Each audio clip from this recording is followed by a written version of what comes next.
On the morning of March 4th, 1997, 15-year-old Sophie Callard told her mother she was going to her friend's house.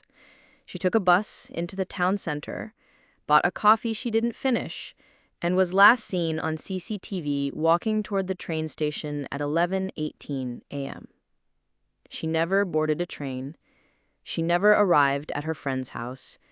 She was never seen again. What made Sophie's disappearance different from most was what she left behind. Not a note, not a text message. She left behind a sealed envelope addressed to a woman named Marion Treacy, a woman no one in Sophie's family had ever heard of. The envelope was found under Sophie's mattress 11 days after she disappeared, during a second search of her bedroom. Police opened it. Inside was a single handwritten sentence and a photograph. The sentence read, "She knows what happened to my mother." Sophie's mother, her legal guardian, was alive and sitting in the living room downstairs. She had reported Sophie missing herself. She had wept on the local news and appealed for her daughter to come home. But Sophie's biological mother was a different woman entirely, a woman named Claire Donahue, who had died in a car accident when Sophie was 18 months old. That, at least, was what Sophie had always been told. What investigators eventually discovered, through phone records, through Claire's surviving sister, and through a series of interviews that took months to untangle, was that Claire Donahue had not died in a car accident. She had died in a psychiatric unit in 1993.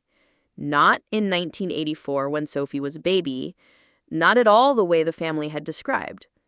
Which meant that for at least 9 years of Sophie's childhood, she had been raised on a lie about her own mother's death.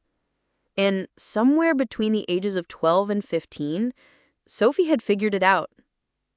The woman in the photograph, Marion Treacy, was a nurse. Specifically, she had worked at the same unit where Claire Donahue had spent the last 18 months of her life. Marion had been traced by the time police found the envelope. She had already left the area. She was eventually found in Scotland, living under a different name. Not for any criminal reason. She had remarried. But the timing alarmed investigators. When they finally spoke to Marion, she confirmed what the envelope already suggested. Sophie had contacted her 2 months before she disappeared. She had found Marion through a care home alumni register and written to her asking one question: "Did my mother suffer?" Marion wrote back. She didn't know what she'd set in motion. The question of what happened to Sophie Callard remains officially open. She would be 43 years old today. There are 2 theories.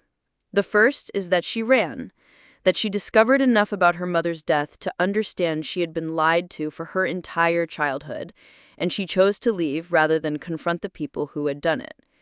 The second theory is darker, and I'll let you sit with the fact that no body was ever found, and no one in Sophie's family ever altered their account even slightly, despite 27 years of questions.